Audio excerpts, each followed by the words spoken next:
नमस्कार, India TV देख रहे हैं आप। आपके साथ मैं हूं प्राची पाराशर। 100 करोड़ से ज्यादा हिंदुओं को हिला देने वाली खबर में आज सबसे बड़ा एक्शन हुआ।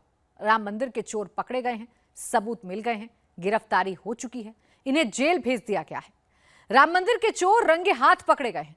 सीसीटीवी की फुटेज सामने आई है। चोर नोटों की गड्डियां उठा रहे हैं, दान में दिए गए गहने जेब में रख रहे हैं। टिन्नू यादव, अविनाश शुक्ला, अनुकल्प मिश्रा, लवकुश मिश्रा, मनीष कुमार यादव, करुणेश पांडे, रमाशंकर मिश्रा, सुभाष श्रीवास्तव, ये सब जेब में नोटों की गड्डी डालकर निकलते दिख रहे हैं। राम मंदिर में चोरी करने वाले गैंग का सरगना टिन्नू यादव बताया जा रहा है। इसके पास कैश काउंटर की चाबी होती थी। दान पात्र जहां रखे होते थे उस कमरे की चाबी इसके पास होती थी। नोट गिनने वाले हॉल की चाबी भी इसी के पास होती थी। सेटिंग ऐसी थी कि ये जेब से नोट लेकर निकलते थे, गहने लेकर निकलते थे, लेकिन कोई चेक नहीं करता था।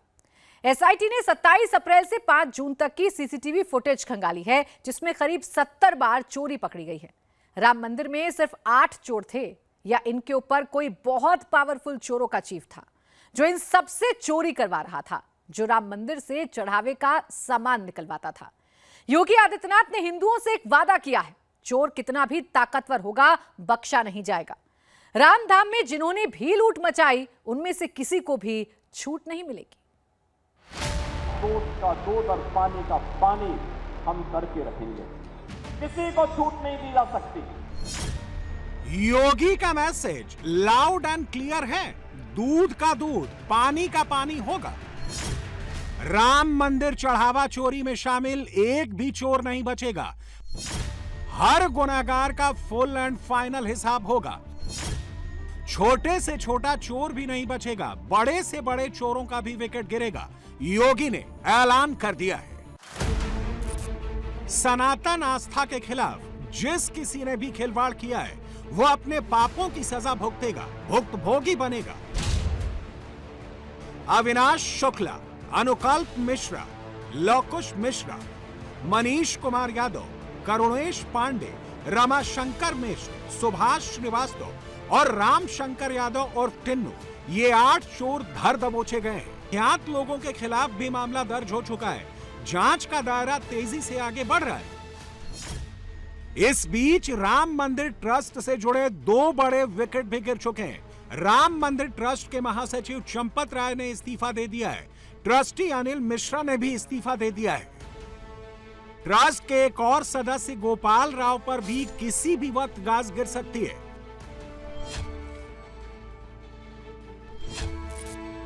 योगी छोड़ने के मूड में नहीं है। राम मंदिर चढ़ावा चोरी करने वाले चोरों को बख्शने के मूड में नहीं है। एसआईटी की रिपोर्ट आने के बाद योगी सरकार का ताबड़तोड़ एक्शन शुरू हो चुका है। अयोध्या पर आक्षेप मत करो। प्रभु श्री राम की मर्यादा का पालन करना सीखो और अयोध्या के बारे में जो कतिपय समाचार मिल रहे थे, हमने कहा था एसआईटी गठित की गई है। एसआईटी की रिपोर्ट आने के साथ ही हमारी कार्रवाई भी प्रारंभ हो जाएगी और आपने देखा होगा एसआईटी की रिपोर्ट आई, तुरंत कार्रवाई प्रारंभ हो गई। और मैं आश्वस्त करता हूं, जो मैंने कहा था, दूध का दूध और पानी का पानी हम करके रहेंगे। जन आस्था के साथ खिलवाड़ स्वीकार्य नहीं।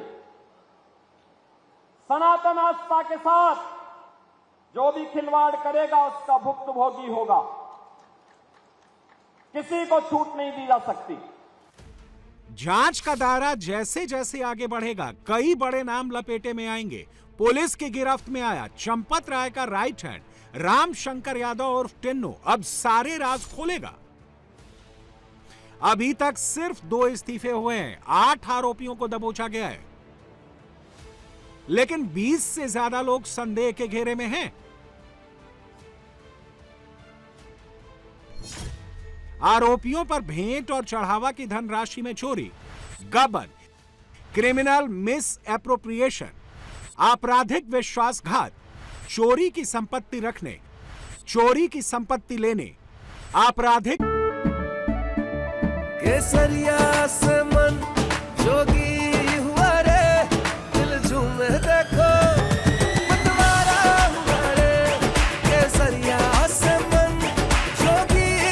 हर पल मनाओ केसरी त्योहार। विमल, बोलो जुबान केसरी। षड्यंत्र रचने का आरोप है।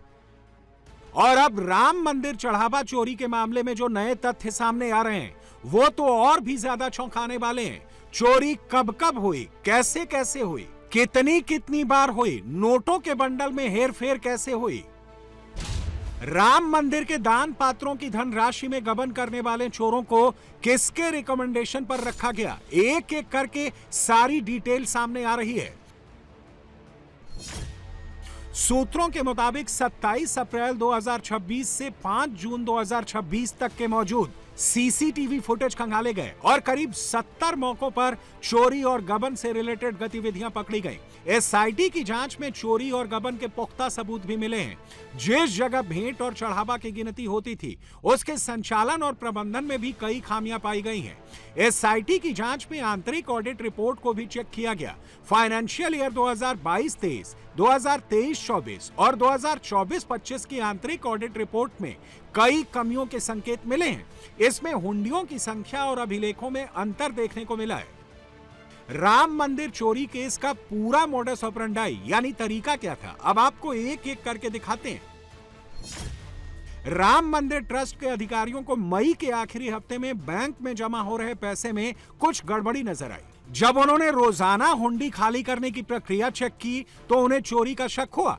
आमतौर पर हर हुंडी खोलने पर 6 से 7 लाख रुपए के आसपास पैसे निकलते थे, लेकिन कुछ हफ्तों से ऑफिशियल्स को लगा कि 500 रुपए के नोटों के बंडल कम हो रहे।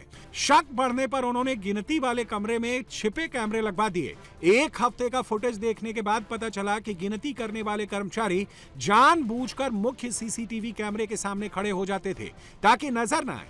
इस दौरान दूसरा कर्मचारी तैयार किए गए बंडलों से नोट निकालकर अपने कपड़ों में छुपा लेता था। यह सब छिपे कैमरे में कैद हो गया। चोरी का एक और तरीका था, बंडल बनाते समय चोर हर बंडल में एक्स्ट्रा नोट डाल देते थे। जब बैंक वाले पैसे की गिनती करते तो वो सिर्फ बंडलों की संख्या गिनते थे, हर नोट दोबारा नहीं गिनते थे। उसी हिसाब से जमा रसीद बना देते थे। मंदिर से बैंक ले जाते समय रास्ते में उन एक्स्ट्रा नोटों को निकाल लिया जाता था।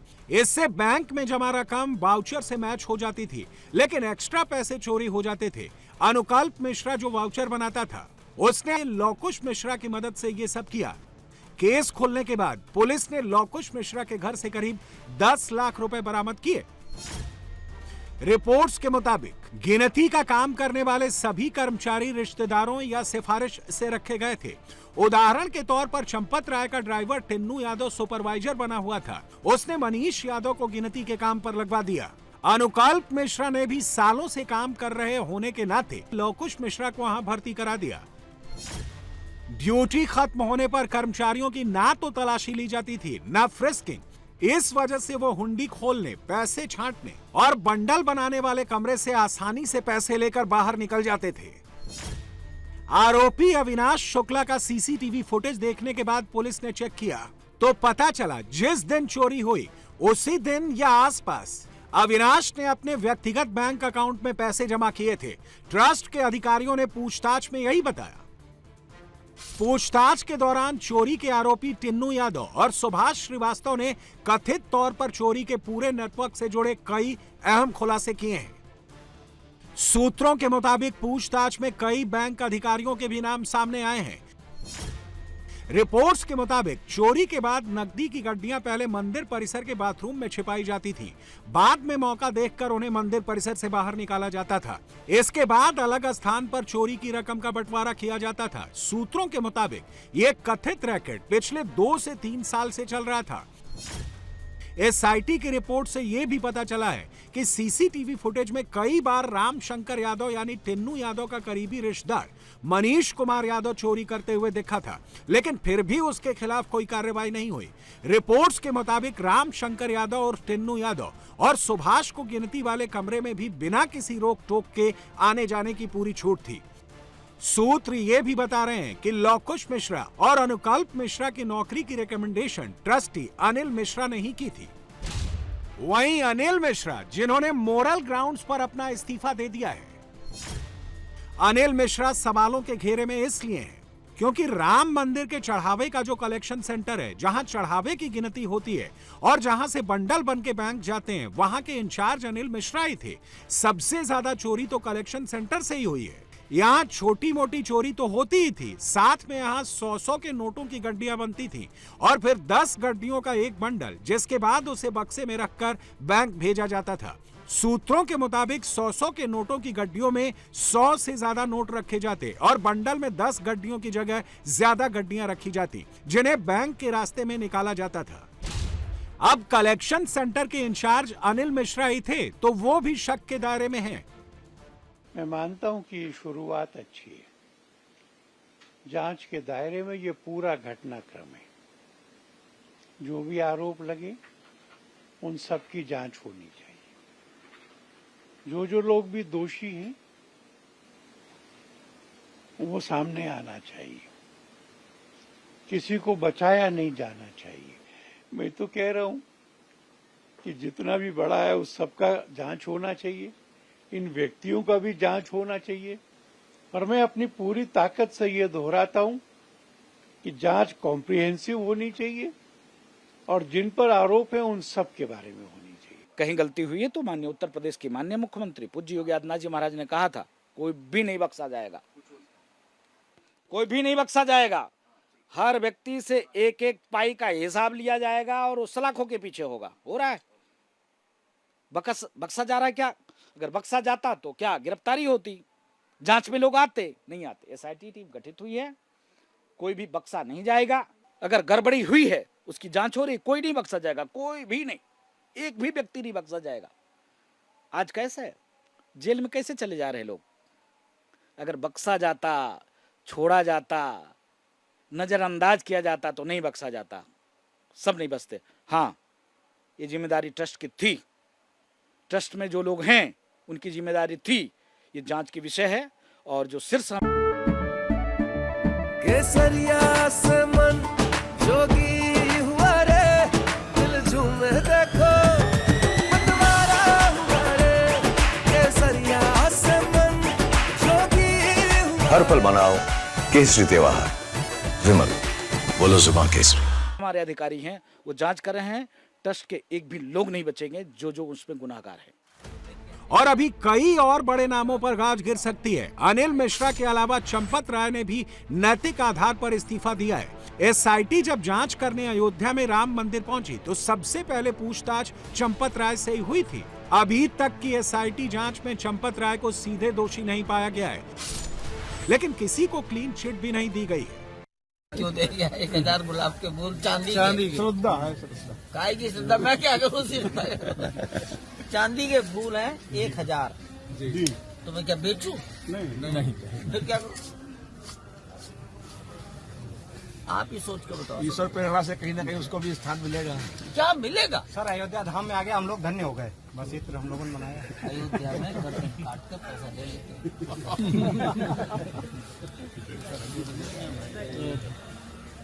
हमने अपने दरवाजे पे सोना मड़वाया, मड़वा तो दिया।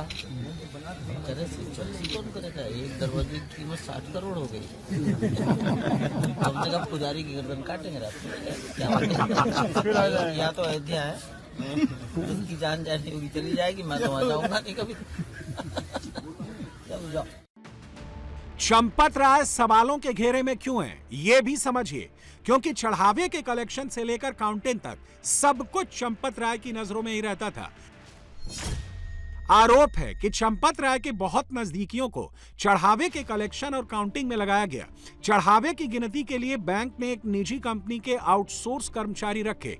आरोप लगे कि चंपत राय और डॉक्टर अनिल मिश्रा की सिफारिश पर लोग बिना जांच पड़ताल के रखे गए। चंपत राय मंदिर में सबसे ताकतवर थे तो कभी उनका ड्राइवर रहा और उनका नजदीकी टिन्नू यादव भी मंदिर में सेवादार हो गया। चूंकि टिन्नू यादव चंपत राय का नजदीकी था, लिहाजा उसे मंदिर का अघोषित सर्वे सर्वा कहा जाने लगा। टिन्नू यादव के पास सभी दान पात्रों की चाबियां रहती। कलेक्शन सेंटर जहां चढ़ावा काउंट होता, वहां के लॉकर तक की चाबी टिन्नू के पास रहती थी। यही नहीं, जब कलेक्शन सेंटर से कैश बक्सों में भरकर बैंक में जमा होने जाता तो उसे बैंक पहुंचाने की जिम्मेदारी भी टिन्नू की ही रहती। टिन्नू यादव ने ही अपने भतीजे मनीष यादव को चढ़ावा गिनने के काम में लगाया था। और जैसा कि आप इस वीडियो में भी देख सकते हैं, पुलिस जब टिन्नू यादव को लेकर जा रही थी तो उसके हाथ में कई चाबियों का गुच्छा साफ साफ दिखाई भी दे रहा था। राम भक्तों की आस्था से खिलवाड़ करने वाले सारे चोरों पर योगी ने प्रहार शुरू कर दिया है। जीरो टॉलरेंस की नीति पर एक्शन होगा, इसका ऐलान कर दिया है। लेकिन आरोपियों की धरपकड़ के बावजूद एक इकोसिस्टम ऐसा है जो इस वक्त सबसे ज्यादा शोर मचा रहा है, चोर चोर चिल्ला रहा है। वो अखिलेश यादव, वो समाजवादी पार्टी जिसके राज में राम भक्तों पर गोलियों की बौछार हुई थी, वो अयोध्या में बीजेपी का लंका कांड ढूंढ रहे हैं। योगी की सरकार को लंका साम्राज्य से जोड़ रहे हैं। योगी के लिए इशारों इशारों में लंकाधिपति शब्द का प्रयोग कर रहे हैं। समाजवादी पार्टी अपने टाइमलाइन पर पिछले 72 घंटों में सिर्फ राम राम ही कर रही है, राम का नाम ही जप रही है। राम मंदिर चढ़ावा चोरी की आड़ में छिपकर 27 वाला सियासी गेम खेल रही है। आपको नहीं लगता कि करोड़ों लोगों के आस्था के साथ डकैती हुई और सरकार आस्था के साथ खिलवाड़ कर रही है? धर्म के नाम पर राजनीति करने वाली सरकार अधर्म कर रही है। रामदान की लूट मची है, लूट सके तो लूट, अंततः पछताएंगे। 27 में जब इनकी सरकार जाएगी, छूट समाजवादी पार्टी मर्यादा पुरुषोत्तम भगवान श्री राम को न्याय दिलाएगी। मैं जानना चाहूंगा योगी जी से कि नैतिकता क्या होती है। ये वो लोग हैं जो सही गुनहगार हैं। जो प्राथमिक दर्ज हुई है उससे बहुत स्पष्ट है कि जो सही गुनहगार हैं उनको बचाने की कोशिश कर रही है राज्य सरकार और योगी आदित्यनाथ। चंपत राय जी को बचाया जा रहा है, चंपत राय जी को नहीं बचाया जा रहा है। जिन लोगों को नामजद किया गया है वो छोटे लोग हैं, कोई ड्राइवर है, कोई चपरासी है, कोई नौकर है। अंतिम रूप से जिम्मेदारी उनकी है। मंदिर से इनकी सरकार पूरे देश में बनी है और मंदिर के द्वारा ही इनकी सरकार जाएगी पूरे देश से। पहले शुरुआत होगी उत्तर प्रदेश से, जहां पर 27 में चुनाव होने जा रहा है। वहां की जनता पूरी तरह से विश्वास खो चुकी है बीजेपी सरकार से। यही हाल कांग्रेस पार्टी का भी है। वो कांग्रेस पार्टी जो राम के अस्तित्व पर सवाल उठा चुकी है। वो कांग्रेस पार्टी जो राम मंदिर का निर्माण रोकने के लिए अदालतों में वकीलों की फौज खड़ी कर चुकी है, आज वो भी राम नाम के सहारे अपनी खोई हुई सियासी जमीन ढूंढने की कोशिश कर रही है। चंपत राय ने स्वीकार कर लिया कि हम चोर हैं, हमने चोरी किया है और हम चोरी में शामिल, इसलिए उन्हें इस्तीफा दिया। अगर चोर नहीं रहते तो लड़ो ना लड़ाई, लड़ाई लड़ो, लड़कर आओ। भाई मेरे नाम FIR भी होगा, मैं जेल भी जाऊंगा, पर मैं चोर नहीं हूं। चंपत राय चोर है, चोर है। इस नाते उन्होंने इस्तीफा देकर आज मैदान से भागे हैं। लड़ने वाला मैदान से नहीं भागता, ईमानदार आदमी लड़ता है। उन निश्चित तौर से वो उन्होंने चढ़ावा चोरी किया और बहुत बड़े चोर हैं। मौके का फायदा उठाते हुए अरविंद केजरीवाल भी अयोध्या पहुंच गए। अपने मन से 200 करोड़ की चोरी का आंकड़ा दे दिया, SIT को फर्जी और ढोंग बता दिया। वैसे ये वही केजरीवाल हैं जो बाबरी मस्जिद की वकालत करते थे, राम मंदिर की 500 साल की लड़ाई को व्यर्थ बताते थे, मगर आज वो भी राम राम करने लगे हैं। योगी ने आज ऐसे सारे विरोधियों को आईना दिखा दिया है, पूरी तरह एक्सपोज कर दिया है। ये जो लोग आज आक्षेप कर रहे हैं, इनकी मंशा अच्छी नहीं है। ये वे लोग हैं जो भगवान राम को नकार चुके थे, भगवान राम के अस्तित्व पर प्रश्न खड़ा कर चुके थे। एक पक्ष उसमें है जो कहता था कि राम हुए ही नहीं, यानी अयोध्या को भी ये नकारना चाहते थे। केसरिया से मन जोगी हुआ रे, दिल झूमे देखो मतवारा हुआ रे। केसरिया से मन जोगी हुआ। हर पल मनाओ केसरी त्योहार, विमल बोलो जुबान केसरी। और दूसरा पक्ष वह है जो जय श्री राम पर लाठी और गोली चलाते थे। यानी भगवान राम का नाम लेने पर जो लोग गोली चलाते थे, आज वो कहते हैं कि आस्था के साथ खिलवाड़ हुआ। अरे आस्था तुम बताओगे हमें? आस्था रामनवमी पे दंगा करवाते थे, श्री कृष्ण जन्मोत्सव को बैन करते थे, कावड़ यात्रा को नहीं निकलने देते थे, दुर्गा पूजा में दंगा करवाते थे। ये लोग कहते हैं आस्था के साथ खिलवाड़ हुआ। इनके काले कारनामों का चिट्ठा जब खुलता है, याद करिए कांग्रेस ने देश को लूटा ही नहीं था, नोचा था। बेईमानी और भ्रष्टाचार के कीर्तिमान स्थापित किए थे। बेईमानी और भ्रष्टाचार के जो कीर्तिमान स्थापित किए थे, वे आज अयोध्या पे आक्षेप लगा रहे हैं। बहनों और भाइयों, ये स्वीकार्य नहीं। सरकार की जो मंशा है, सरकार ने पहले दिन कहा कि दूध का दूध और पानी का पानी सबके सामने आएगा, लेकिन मैं फिर से अपील करूंगा, राम भक्तों की अग्नि परीक्षा मत लो। राम भक्तों के साथ, उनकी आस्था के साथ खिलवाड़ करना बंद करो। रूस यूक्रेन के बीच बैलिस्टिक मिसाइलें गरज रही हैं। स्वार्म ड्रोन तबाही मचा रहे हैं। रिफाइनरी और कारखाने धू-धू कर जल रहे हैं। कीव में पुतिन ने बहुत बड़ा हमला करा दिया है। बैलिस्टिक मिसाइलों के हमलों से कीव जल रहा है। यूक्रेन की राजधानी आग के शोलों से घिरी हुई है।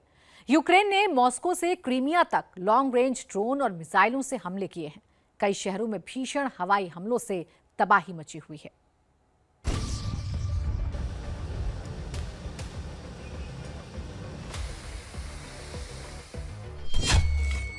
युद्ध घट नहीं रहा, बढ़ रहा है।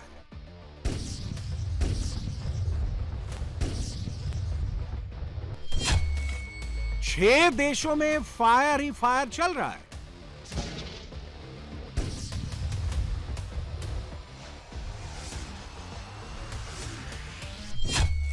ईरान, इजरायल, लेबनान में कागजी शांति है।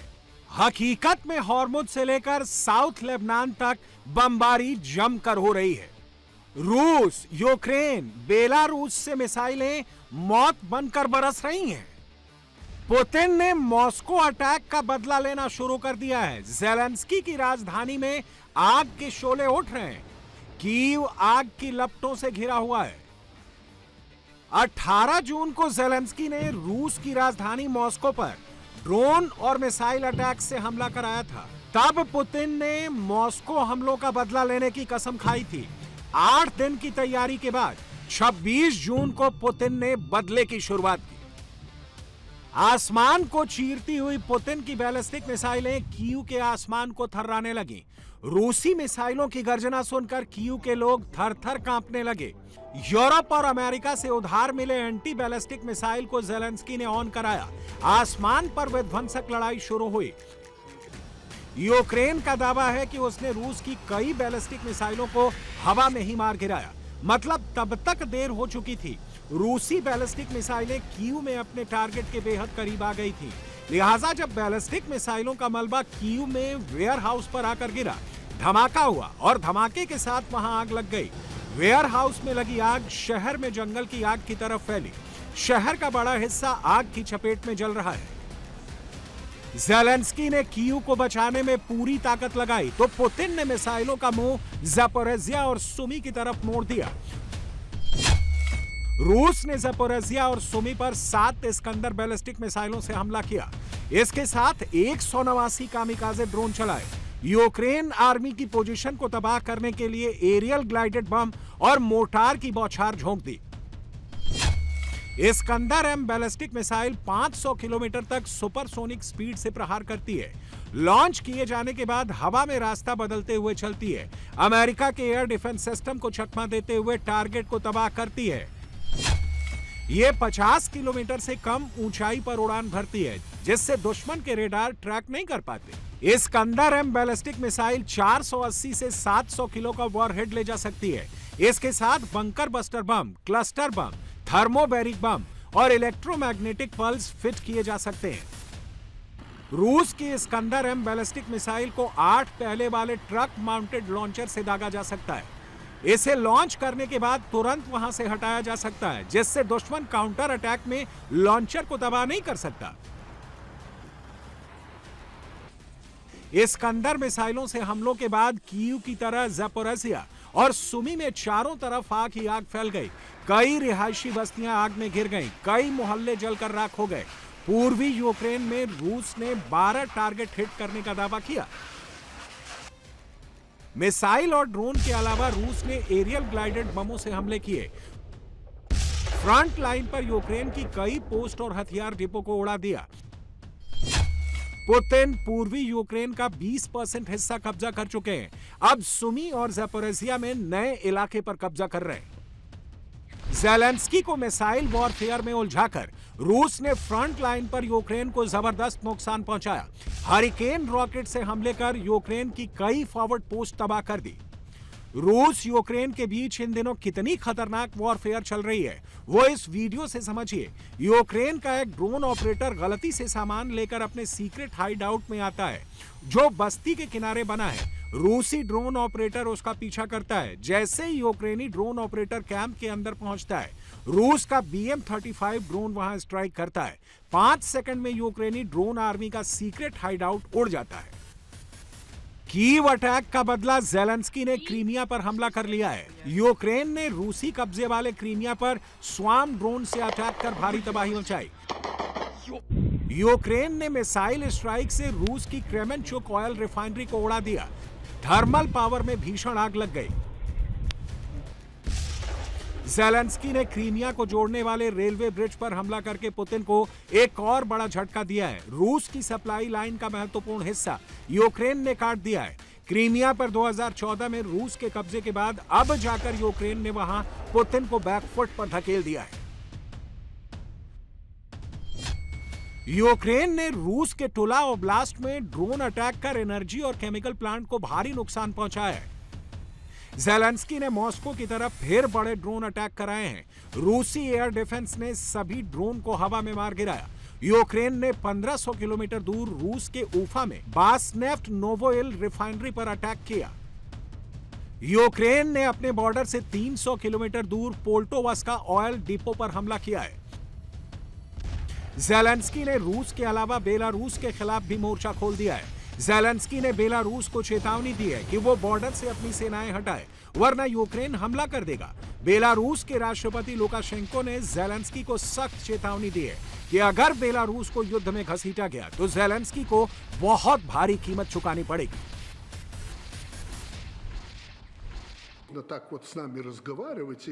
अगर उसे लगता है कि वे हमें इस तरह बात करके युद्ध में घसीट लेंगे तो ज़ेलेंस्की को यह समझना होगा कि इस स्थिति में युद्ध का स्वरूप पल भर में बदल जाएगा। यह युद्ध बिल्कुल अलग होगा। वैसे हमें जवाब मिल गया है, राष्ट्रपति और वे लोग इसे समझते हैं। तो चलिए एक समझौते पर पहुंचते हैं। हमें एक ठोस समझौता करना होगा। बेवजह हंगामा करने या फिर चिल्लाने की जरूरत नहीं है। रूसी तरीके से उन्हें सबक सिखाने की कोशिश करने की भी जरूरत नहीं है। चलिए मानवीय रवैया अपनाते हैं।